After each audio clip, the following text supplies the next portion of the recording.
Yeah, okay. So, hello everybody. My name's Kayvon. I'm from Consumer Rights Solicitors, and we're hosting this with Rodney. As you all know, and I'll let Rodney do his own introductions. Rodney is the chap who took Plevin and Paragon to the Supreme Court. So, if there's anybody who knows this area of law, it is Rodney.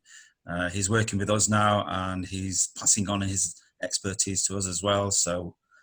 Really, we're very happy to be working with Rodney, and this is an offering that we're opening out to everybody, so you can all have the benefit of Rodney's experience. So over to you, Rodney, and I'll go on mute. Thank you. Good morning, everyone. At least today, no one is losing an hour's sunshine. I think we've all had a wonderful 2 or 3 weeks of continuous sun, and the fact that it's now rather grey and slightly cold, it's welcome that we're spending our time on something I believe you'll find most interesting. What I'm about to give you an overview on is a business model that I've developed, is now fully proven in the sense there are hundreds of cases personally conducted by me, and since I started doing this, there are now thousands of these claims that are going forward. It's all happening almost at this point of time, despite the Plevin decision being in 2014, and there are reasons for the delay, if you like, which I will explain. The business model that I'm going to tell you about is a volume model that can be utilized by any law practice with the use of mainly, I suspect and recommend, grade C and grade D fee earners with some oversight by partners or the senior associates. It works very well that way, and the reason it works so well is that I've proceduralized as much as a legal process is able to be proceduralized, and anyone who attends our one-day course will in fact get not only the benefit of a full one-day training session, but will also get, which is most valuable, a training manual which contains all the precedents that you'll ever need, precedent particulars of claim, precedent correspondence, precedent submissions, including taking the matter through, if necessary, to trial. You'll hear that trials are very rare. Defendants don't take these matters to trial. They settle when they see that the claimant solicitor knows what he or she is doing.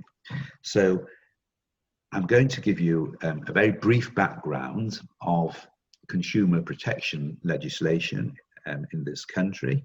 You'll all perhaps remember from your law school days that prior to the present Consumer Credit Act 1974, there were always laws, statutes, regulations in place with a view to protecting debtors, borrowers, from unfair or unscrupulous or extortionate practices by lenders. There were a series of money lenders acts going back to the 19th century. And what happened basically is that all the legislation up until the present version of the Consumer Credit Act sought to protect creditors against very high interest rates or charges.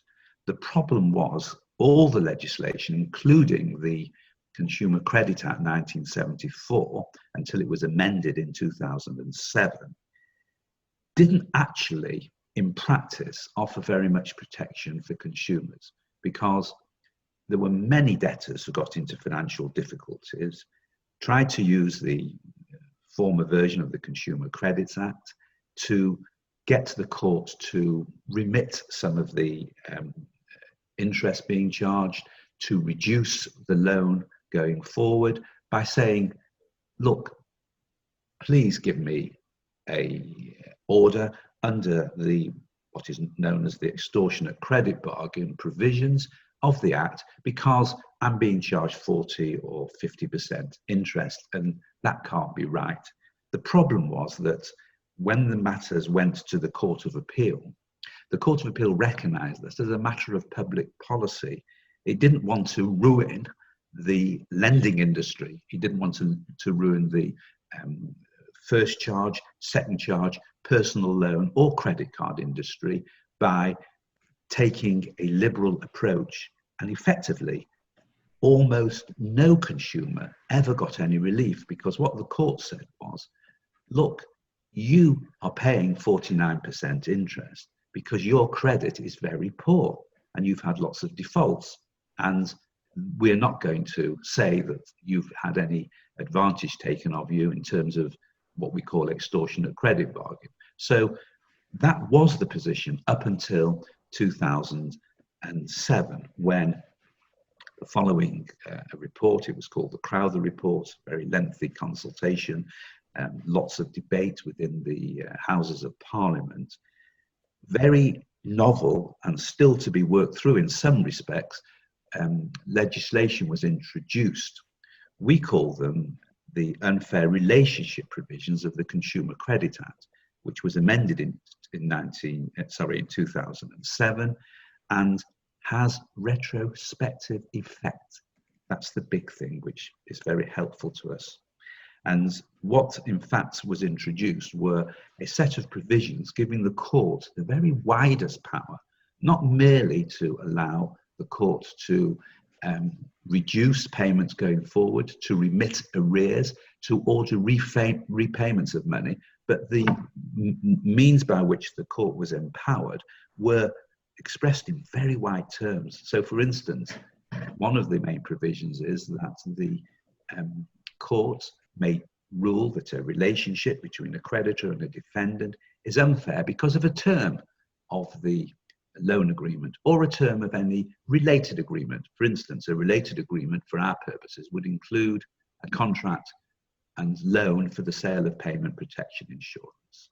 And it's really those provisions that were never really tested and still remain to be tested as to their complete approach. But we do have, for your purposes, a ruling from the Supreme Court, which is known as the Plevin decision.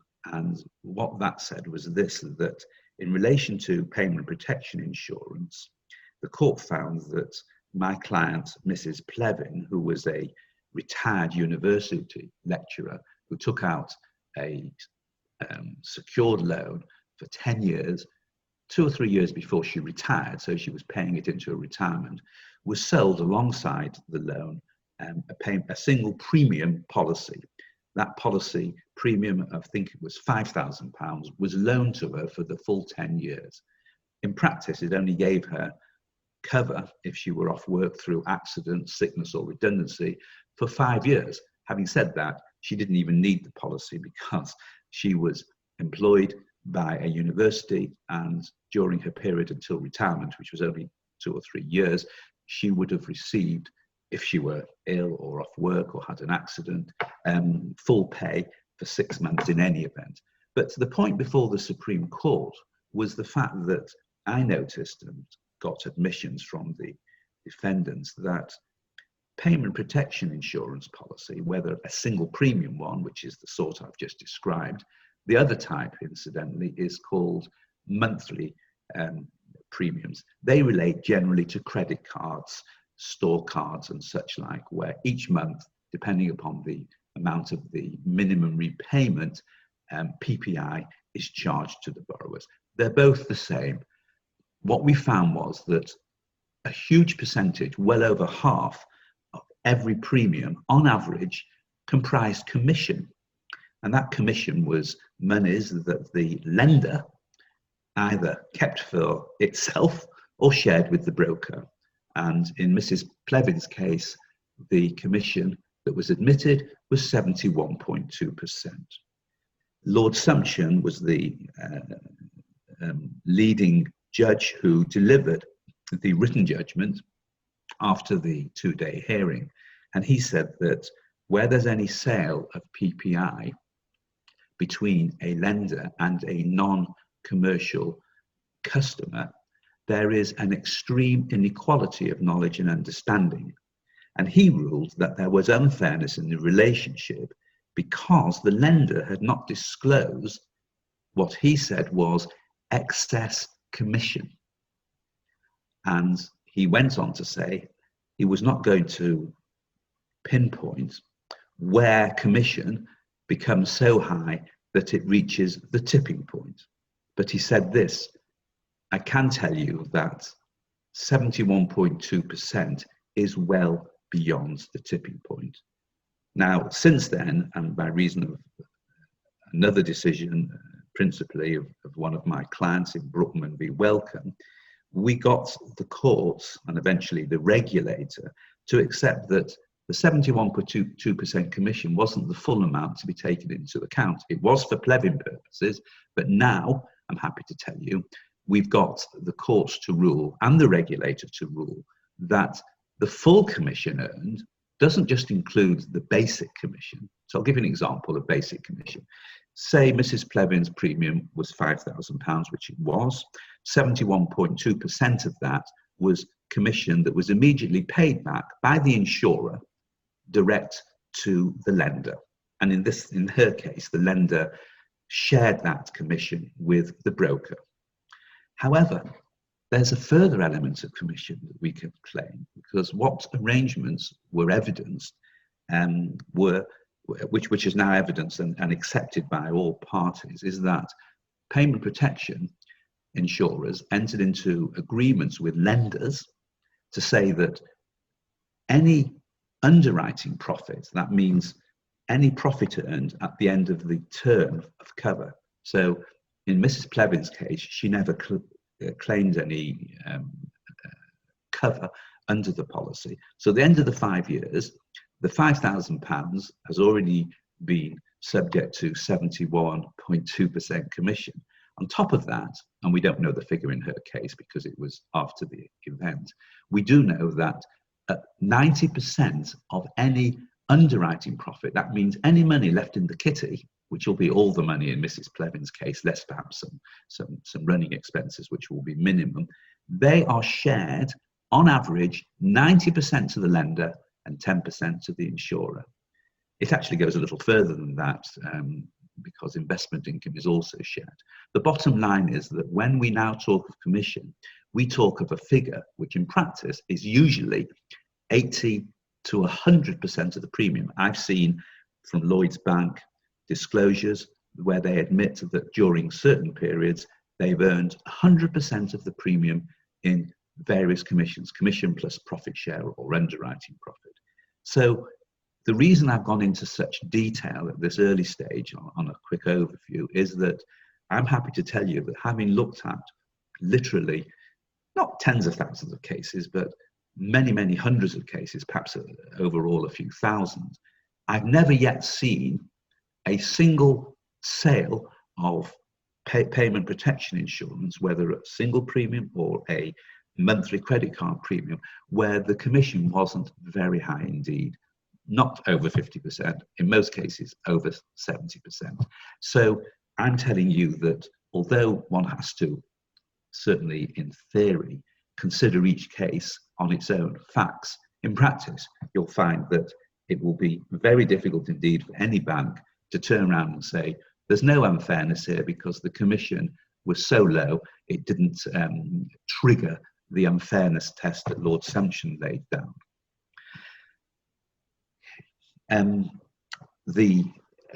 The reason why all of this came to a head, that is the scandal of payment protection insurance, was because PPI was sold from 1990, not much before then, and because there was a ban on PPI following the report of the Competition Commission, which you can see on my screen, in 2010, it basically covered a 20-year period.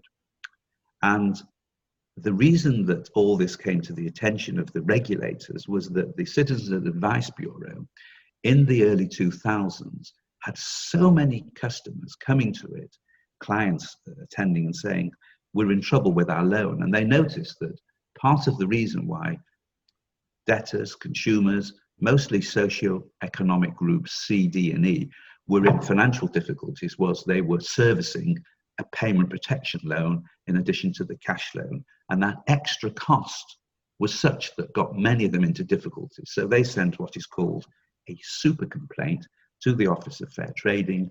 That led to various consultations, market reports, leading to the 2009 final report of the Competition Commission, which called for a ban on the sale of any PPI at the point of sale and an outright ban on the sale of single premium PPI, even though the report accepted that many people would be getting some comfort by having the cover that they've purchased. But the harm done because of the cost of such cover made the recommendations which were implemented in 2011. So we've actually only got 20 years of PPI. Now, the reason why there's a huge market out there, which if every solicitor that I address, and when we have these sessions, I'm usually addressing 20 or 25 people, which I think is perhaps today's attendees. If every one of those all decided to take on PPI litigation and attend our course, use our procedural model, take our training manual, and attract business in large volume, they won't do more in aggregate, even if there's 100, 500, or even 1,000 firms, to dent the market for some very considerable time. And the reason is this: some 60 million policies were sold between 1990 and 2010. 2/3, according to statistics I've read from the regulators regularly published, show that about 2/3 of all policies were sold prior to 2005. Most complaints, believe it or not, are out of jurisdiction unless the loan agreement was 2005, January the 14th or later. So it's not surprising that although there's been 10 years of PPI complaints and millions of people remediated, getting their money back under the complaints process, there are still, we think, at least 55% of the 60 million policyholders who can, who remain uncompensated. The position that we have is that whilst we can't tell you that every one of those millions of people fall within the scope of Plevin for the purposes of our business model, we do know that the best statistic we can get is 42% do fall within. Now, 42% of millions of policyholders means that there is a huge market out there which is likely to be ongoing for some time.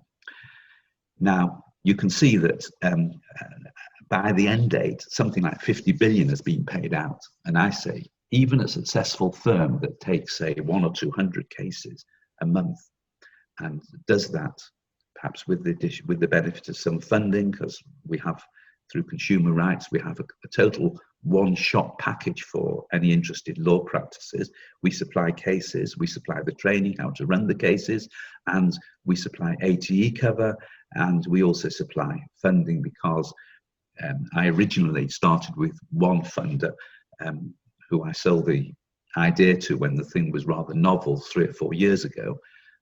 The reason it's becoming extremely widespread now, and more firms are taking up this model, or taking up at least a model for pursuing through litigation individual claims, is that the claims process, the complaints process, only ended in 2019 August. And up until then, all claims companies who had huge amounts of data were concentrating pretty well all their efforts on getting people to lodge complaints with them so they would earn fees. Now, some of the very largest of those claims companies have formed their own ABSs and are doing what I'm recommending many of you consider. And they are, of course, now being followed. We are finding each day that there are several law firms, not dozens, but several law firms every week taking on our model or a model similar to this, with a view to making a new profit center for the firm. I say that if a firm is doing, for instance, huge amounts of road traffic work, we all know that, apart from the fact that it's going to end next April, and it's probably almost certain that that date won't be further extended beyond the extensions we've already had, this horrible COVID-19 virus has made traffic almost 10 to 20% of what it used to be. So there are very few new fault-based accidents happening. And for those firms, although this model does depend upon issuing claims in the main rather than writing letters and getting settlements, it doesn't work for various reasons. One has to actually issue, and that's why we have this training manual with all the precedents in. It's going to be something that will more than replace, it will be more profitable. Also, firms continually looking for work where they're not going to be pushed out by the big boys. We all know it's the supermarket thing with lawyers the last few years. Now, most law firms find doing conveyancing, doing other consumer work like wills, doing personal injury work and housing and matrimonial and wills, it's really quite difficult to develop niche practices when there are so many very large consumer firms that have the ability to market and all the rest of it and squeeze. So that's why we've no longer got any corner shops. We've almost got very few legal aid criminal firms any longer. And the same goes for consumer law generally. And that's why, again, I suggest that this is something worth looking at. So the reason why I think there's been so few solicitors working on these cases is that there's been a huge lack of familiarity with the Consumer Credit Act. Now, I'm not going to shy away from the fact that the law generally within consumer credit is quite complex and in many respects arcane. But I've done the hard work for you. The model I'm suggesting doesn't require you to have huge cases. Ours were our 100 or 2 cases before Plevin were all hard fought and costs were 60, 80 grand on average because each case was brought on several bases, including the particular one which founded Plevin. I was the only solicitor who thought that there was an unfairness in the relationship because of the huge amount of commission.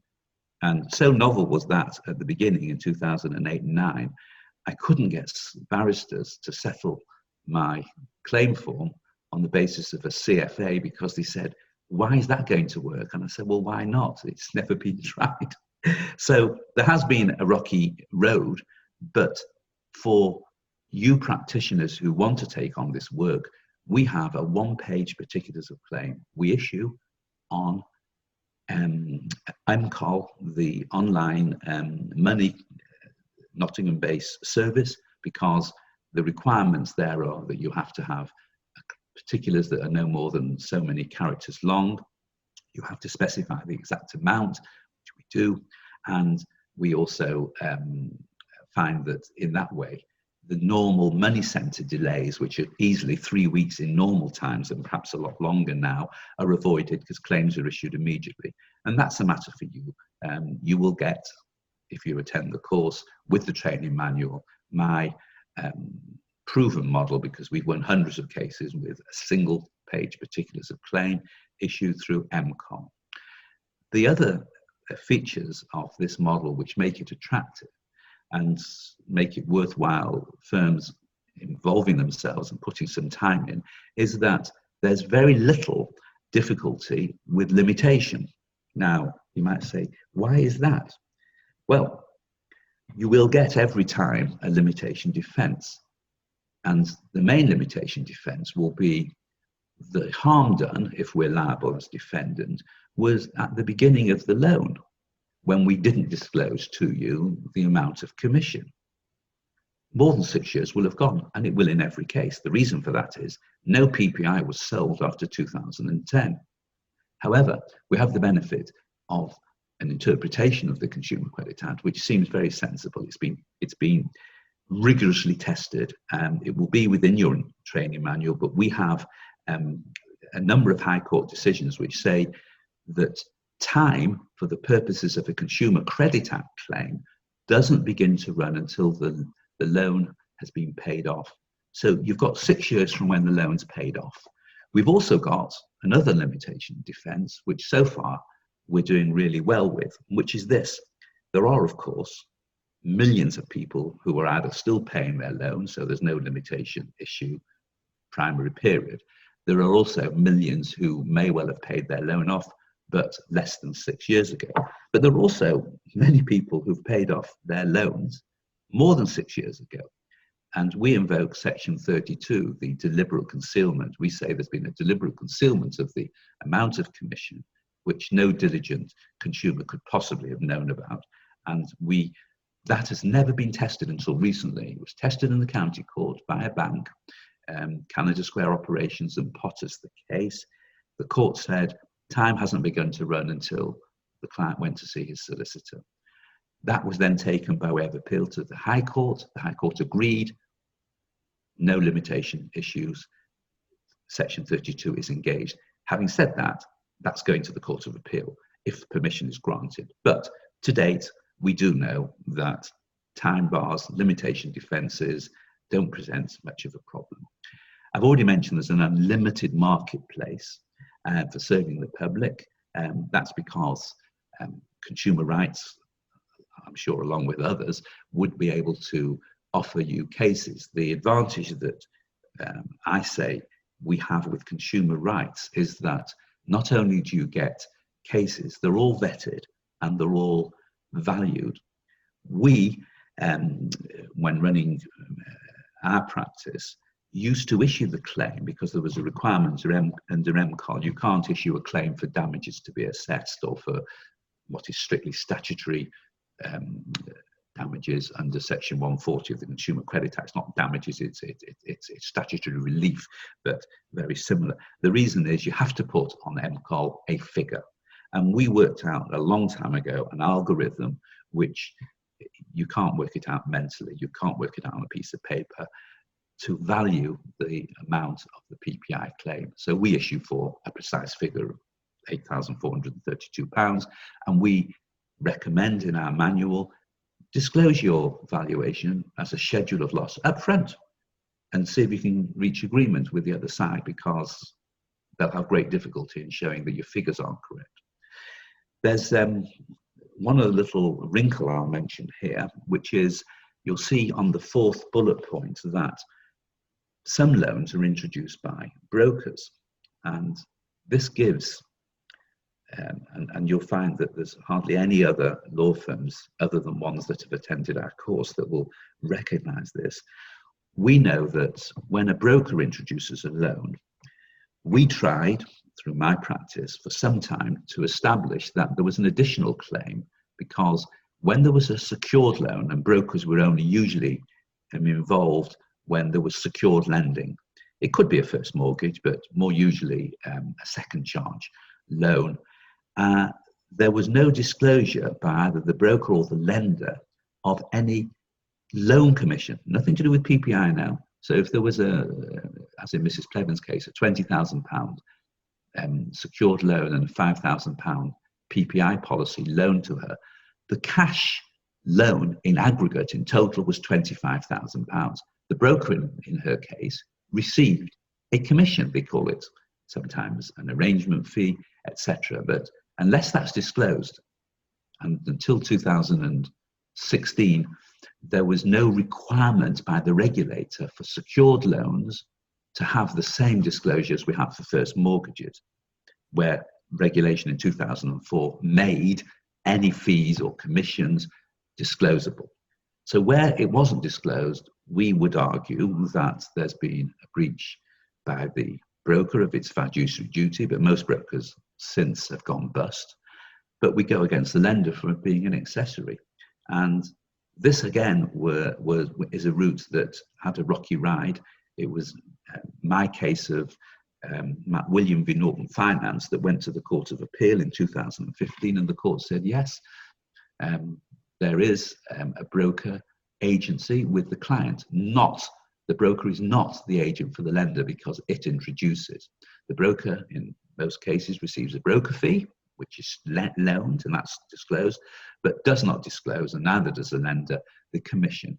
And again, where you see a broker, you will have the precedent to claim, this what isn't a one-page document, properly pleaded particulars, you will claim the PPI back as normal, and you'll have an additional claim. And I say there's hardly any other solicitors that have picked up on this.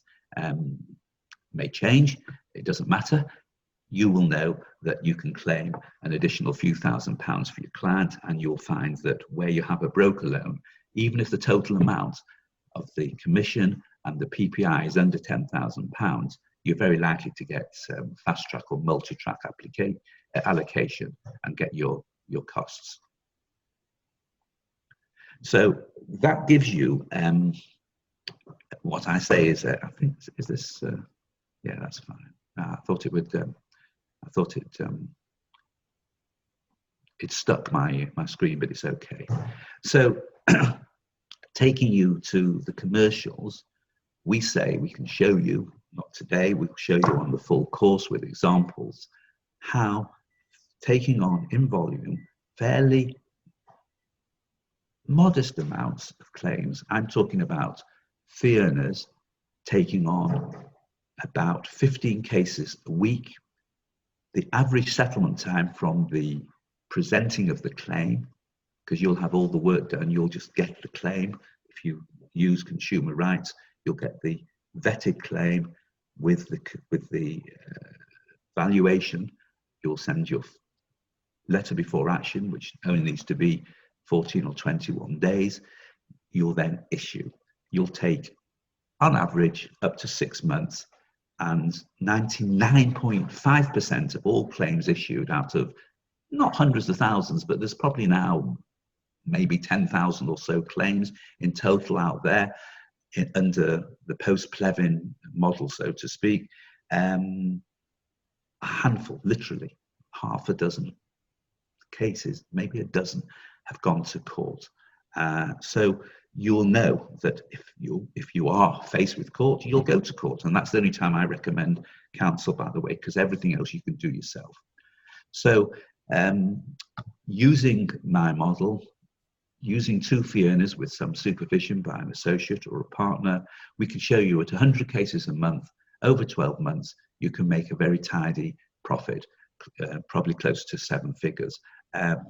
One large ABS who has consulted with me over the years, who's also got one of the largest claims companies, where the work's still ongoing because there were so many last minute complaints in August that the period for processing the complaints, the pipeline in other words, is still going to be another 6 or 12 months from now before they fall out of account.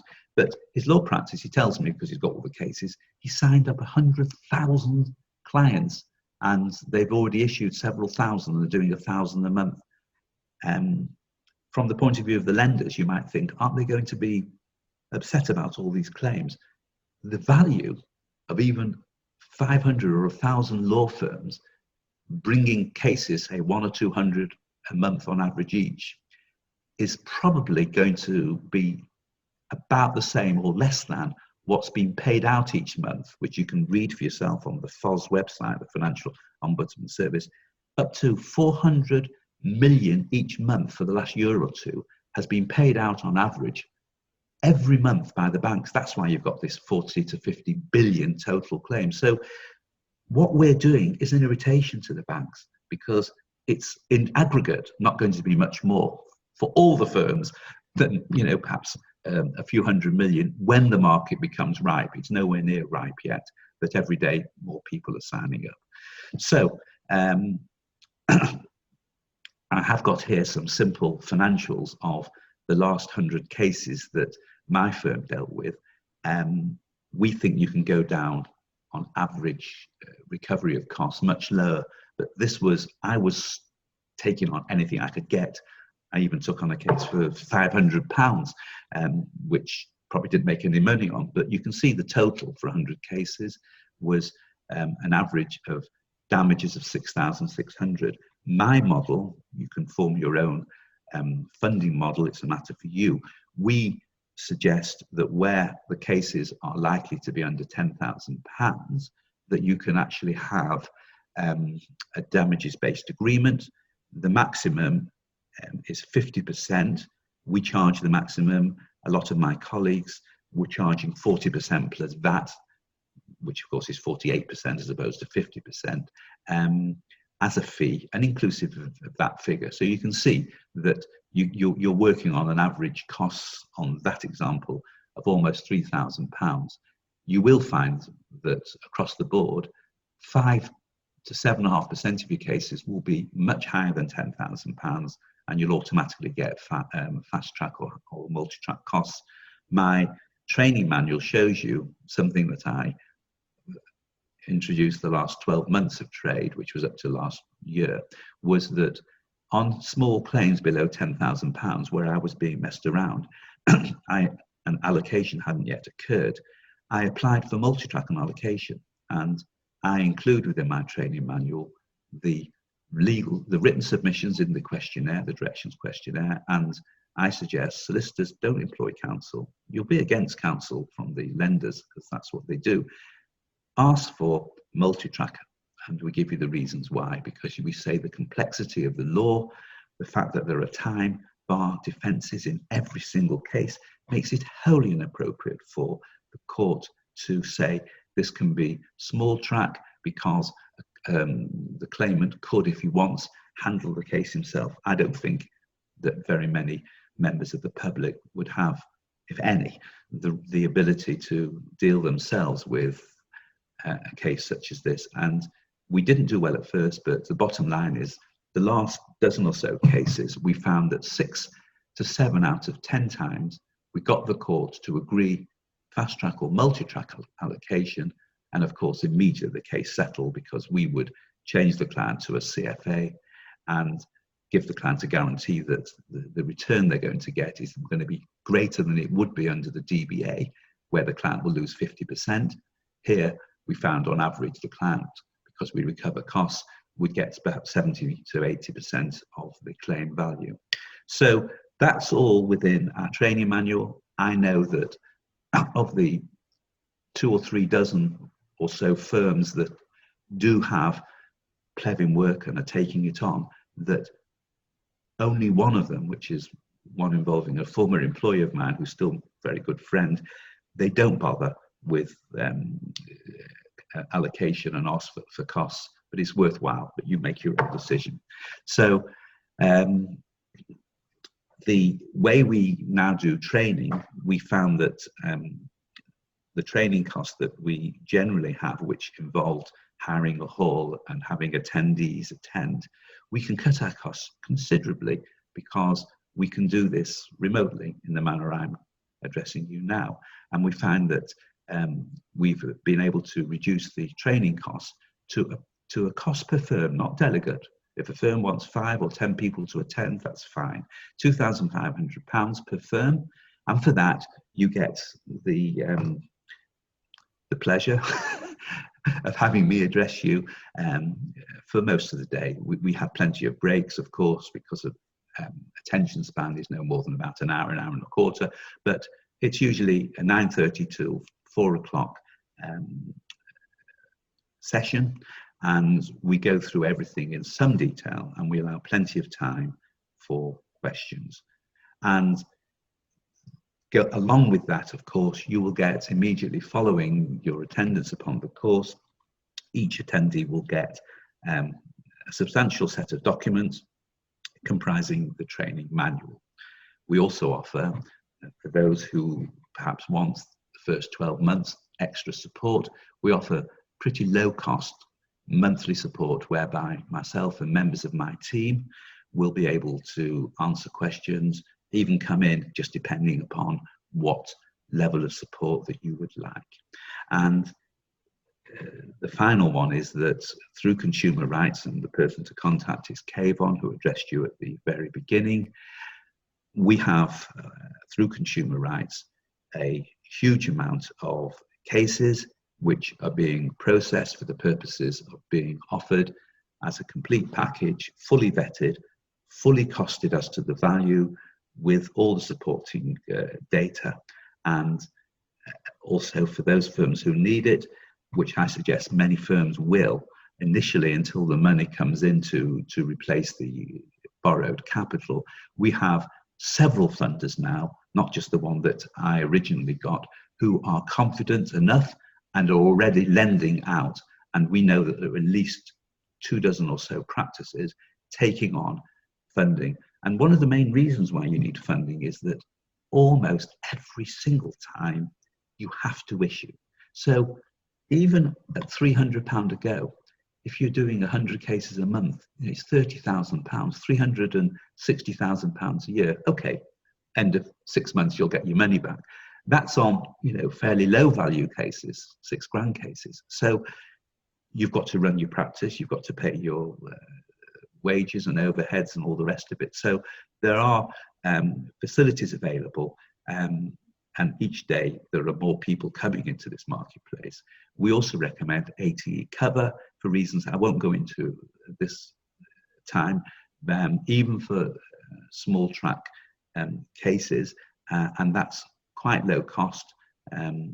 There are now a number of insurers in the marketplace, but the very first one is the one that I convinced about 3 years ago and helped write the policy documents, and it covers both Plevin claims and Plevin plus broker claims as well. And I wouldn't recommend taking any other insurer on unless they cover both of those, because I've seen some policies that have been written without reference to understanding that, I don't know what percentage, a decent percentage of loans will have been passed through intermediaries, and those policies are low cost. The premiums are deferred, payable at the end by the client. And I know that the policy I used, it was only about £109 for a small track, and something under £500 for cases where you're going to recover costs or cost-bearing cases. So the whole package is actually there for anybody who wants to take this on. And I'm going to finish now because we allow an hour, 45 minutes of me, and plenty of time for any questions that any of you may have. So I do invite you now to unmute where appropriate and fire any questions that you may have at me. Hi Rodney, it's Des Derry. Can you hear me okay? I can hear you fine. Cool. Can I just ask you how you generate the work? What's your route to market to scale this? I personally am not the man to ask, because the one thing that as a solicitor I have to hold my hands up, I was never able to generate enough cases, but consumer rights and Kayvon can come in if he's still listening. Yeah, absolutely. And he can let him answer that question, Des. Yeah, sure. Hi, Des. So we work with partner CMCs. We generate the initial lead through the CMC, and then we get the DSAR. So once we've got the DSAR, we then assess that claim, that client, to see if it's a valid claim, and then if it is, we do the calculations. So we've we're effectively vetting all the claims before they get sold on, so they all go through us. Otherwise, there are a lot of CMCs out there offering Plevin, but none of them come with a calculation, and if they do, they're very expensive, and there's no guarantee that it's going to fit criteria, because the CMCs are just very keen to sell the claim. They don't have any other investment in the process. So, I mean, there is a small lead-in time once we get new solicitors on board, but we are generating a decent amount a week with our current workflow from various lead sources. So we're happy to take on new lead sources as well, as long as they come through us. Sure. So you then get the DSAR on the back of the leads that generate. Yeah, we get the DSAR. We started the process. We were looking to the CMCs to get the DSAR, but the banks mess around so much providing DSARs, and then you don't know if you've got the right information in the DSAR, and the CMCs don't know if the right information's in the DSAR. So it's best for everyone if we get the LOA, DSAR through us, we know what we're looking for. When it comes to us, we can sort of readily assess if it needs if it's fit for a calculation, and if it is, we do the calculation, and then it's only once we've got a valid DSAR, we've got a calculation, we know it fits criteria, then that we then go to sell it on to any law firms, not before that. So, and the CMCs, what are their routes to market to get these leads? I'm just thinking, when you scale this, how are they going to get the volume coming through without? All the CMCs are inbound. We're not taking any outbound stuff. So or through whatever, Facebook, internet marketing, whatever they're doing. Okay, sure. That rests with them. But I'm sure if you search online, you'll find plenty of CMCs doing that already. Yeah, no, the only reason I ask is I'm aware of somebody that's entering this market with a £12 million per month budget. So it's about to get super competitive. And a lot of the big claims guys that have been in the space before, they spent so much money.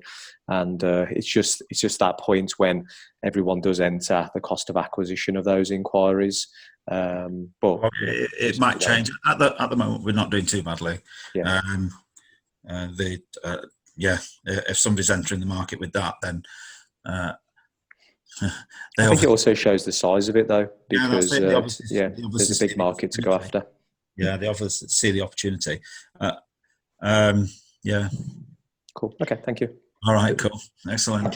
I'll just say one thing about this, Des, that my biggest problem was actually getting cases, because even though we gave a criteria list, 6 or 7 or 8 fairly simple things to claims companies, we spent huge amounts of time basically sifting through thousands of cases to end up sometimes with 100 or 2, and the advantage of consumer rights and the arrangements that have been set up means that there will be very few. I mean, nobody gets 100% right, but there'll be very few, because you'll have the criteria as well, of course, and you'd be able to look at that for yourselves. But to have cases vetted and costed, it just saves so much time, because I found that dealing with the litigation was almost swatting flies for me.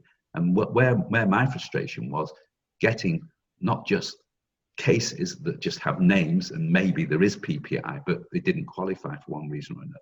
So anyway, I'll just add that. So I agree. I think the filtering process is really important. You're probably kicking out 90% of what comes through. So having that bit in place with Cavon is really important with this. Absolutely. Yeah, and then in the long term, I mean, this is just a Plevin seminar, but in the long term, we have other financial products that we're litigating on, and when they are, when we've got a model that we can repeat, then we'd go out to solicitors on our panel and say, "Hey guys, this is what we're doing now. Would you like to come on board with this as well?" So really, we're not waiting for other people to show us the way. We are keen to show other solicitors what we're doing, and if they want to join that, then there's always the next thing, rather than waiting for somebody else to say, this is the next thing. No, I want, myself and Rodney and other people I work with, we want to be able to say what it is and how to do it. And there is other litigation that we're doing. I mean, we were doing, Rodney will know about this, the secret commission litigation. So we're doing that. It's more complex, and we train solicitors for that as well, but it is more complex. And the great thing about Plevin is it's so process driven that even if you've not done financial litigation before, with training and hand holding, you can do it, because it's step 1, step 2, step 3. You follow the steps, you end up with the same result over and over again. Does the funding cover the case acquisition as well, or is it just for court fees? The way we address the case acquisition is the report. You're effectively paying for the calculation, and the case comes with that calculation. So you will have on most cases. I mean, the funding, Kayvon knows more about other funders, but one funder that's been in this since the beginning through me, they will give you £1,000 per case, which you can use to pay for the court fees, pay for case acquisition, and still have, you know, perhaps £200 or £300 for whip. So that's just one example, but there will be different ways of funding these things. And going into funding is probably a little ahead of us at the moment, but I think you'll find that most of your requirements for most law firms will be catered for. Cool, thank you.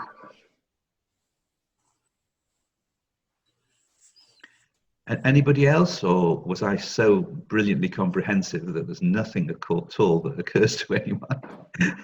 It's fine, but don't be shy. It doesn't matter how the question comes, whether you think it's too simple or not.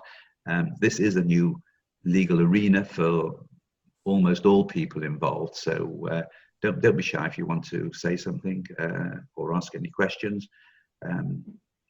Otherwise, I'll leave it to you to decide whether you want to go on the next training course, which I don't know when it is, but I know it's going to be this month because we've already got a few people signed up. Sorry, Rodney, can I ask another question if no one else is going to ask one? So just in terms of, you provide the training, but in terms of the automation, the technology and building processes within IT systems to run these at any scale, do you help with that, or do you just get people to work on existing proclaim systems, or is there a better system that you would recommend to run these at scale? Any reasonable case management system will find it very simple to adapt basically the precedents, the templates, the case flow from our training manual. What we can do, and it will be probably not always me, because we have other people, such as we have someone whose whole experience has been with my former practice doing the pre-litigation side of things, and the person who has the ability to employ the algorithm to work on calculation, etc.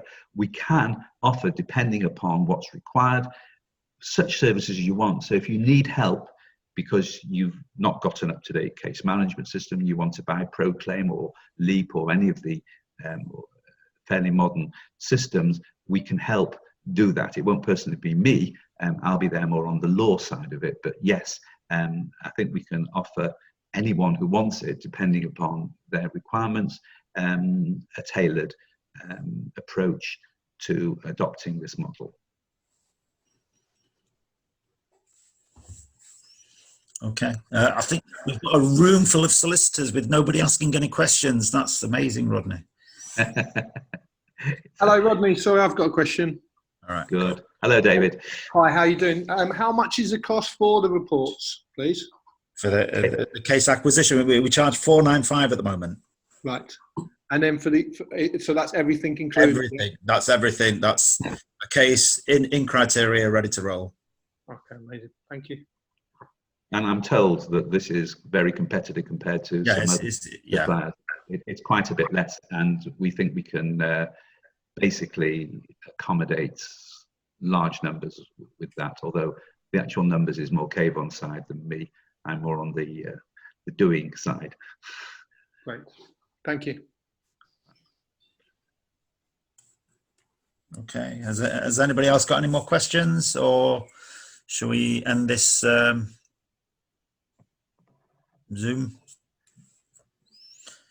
Okay, anybody who might think of something afterwards, get hold of Kayvon if necessary. There are several people in our team who have a very, very good idea of what I've been talking about and can help.